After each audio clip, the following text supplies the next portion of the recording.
World where AI robots accompany latchkey kids after school, offering friendship and safety when they're home alone, helping with homework, playing games, lending an ear. But there's a dark side too. Privacy concerns, the potential for manipulation, bias encoded in algorithms. These are questions we can't ignore. What if AI understands our emotions? Could it also be used to exploit emotions too? To influence our decisions, our purchases, even our votes? We need to have open and honest conversations about the ethical implications of robo-emotions. Because as AI continues to advance, we need to make sure that we're using it in a way that's ethical and beneficial for humanity. Picture AI companions helping the elderly battling loneliness, and AI robots adapt to a student's emotional state, making learning truly engaging. I recently came across some fascinating studies on long-term human-robot interaction. One, in particular, caught my attention. It involved people having conversations with a robot named Pepper, not just for a day or two, but over several weeks. Can you imagine? At first, I was like, no way. People can't form genuine bonds with a robot. But then I remembered my own experiences with AI, especially Google Gemini Live. I'll be honest, I was totally skeptical. But then I started experimenting with it, focusing on its conversational skills and emotional intelligence.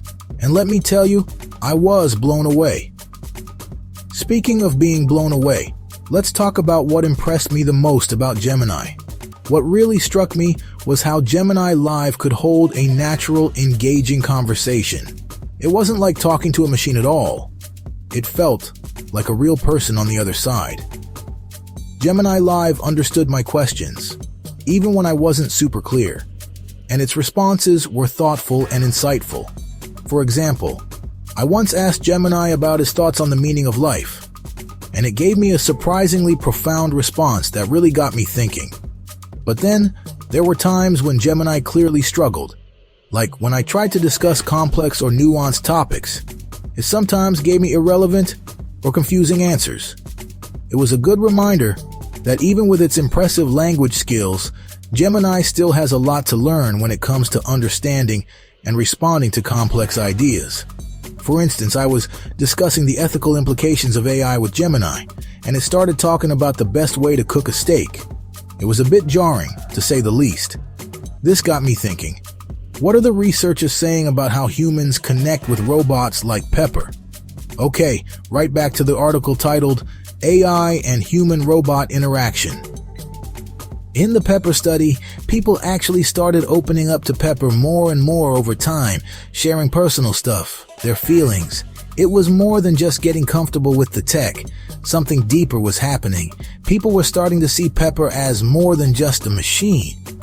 They were actually seeing it as a social being, someone they could connect with. Isn't that wild?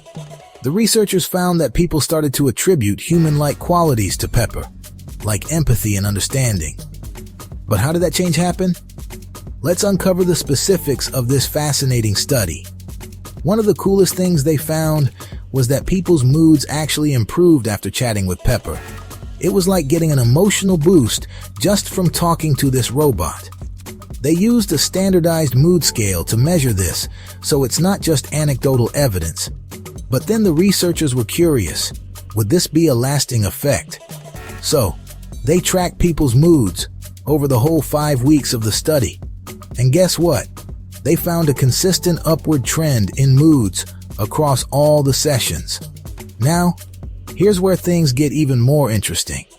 They started looking at how different conversation topics affected people's emotions. They had some people chat about everyday things, while others talked about stuff related to the COVID-19 pandemic. You know, those tough times of isolation and uncertainty. And then they discovered something surprising. The topic didn't really affect how much people opened up to Pepper, or how warm and friendly they thought Pepper was. It's like they formed a bond no matter what they talked about. But hold on, there's a twist. What about the emotional impact of those heavier conversations? The people who talked about COVID stuff actually reported feeling lonelier and more stressed after their chats. even though they were still connecting with Pepper. It's like Pepper was inadvertently holding up a mirror to their anxieties. But then, the researchers realized something important. They had measured people's loneliness right before their first interaction with Pepper, which might have skewed the results. When they took that initial measurement out of the equation, the link between talking about COVID and feeling lonelier disappeared. This brings up a crucial point. We need to be really careful about how we design and use these robots. It's not just about the technology, it's about the ethics too. We need to think about the potential impact on people's emotional well-being. For example, if someone is already feeling lonely, interacting with a robot might not always be the best solution. We also need to be mindful of the potential for robots to be used in manipulative ways. Imagine a robot designed to persuade you to buy something you don't need, or to influence your political opinion. How would things be different if people interacted with Pepper face-to-face? It's a question for future research. It would be awesome to see studies comparing online interactions with in-person interactions. I mean, imagine how much more real it would feel to actually stand next to Pepper, right? It's super important to understand how that physical presence affects our interactions with robots, especially as they become more common in our everyday lives. Now, let's move on to another limitation of the study. They didn't have a control group. Everyone in the study got to chat with Pepper.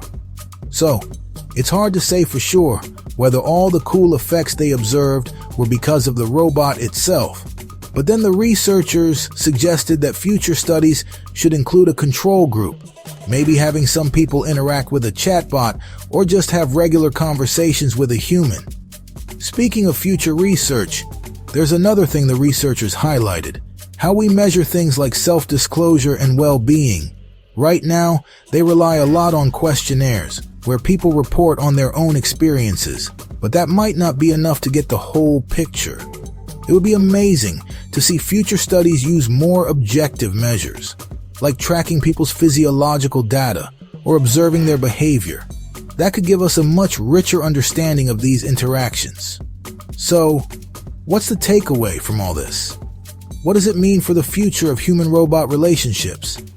This research gives us a glimpse into some incredible possibilities. But as we move forward, we need to be thoughtful and responsible, considering not just the cool technology, but also the ethical implications. Okay, so we've seen how people can form bonds with robots like Pepper, and I've shared my own experiences with Gemini. But now, let's get real about the ethical side of things. Because as robots become more integrated into our lives, we need to ask ourselves some tough questions. Like, how do we ensure these relationships are healthy and beneficial? We don't want people becoming so dependent on robots that they neglect their human connections. And what about the robots themselves? Do they have any rights? I mean, if they're capable of feeling emotions, or at least simulating them convincingly, shouldn't we treat them with some level of respect? But that's not all. If you want to learn more about the future of AI and its potential impact on our lives, be sure to check out our next video, where we'll explore the latest advancements in AI research and development.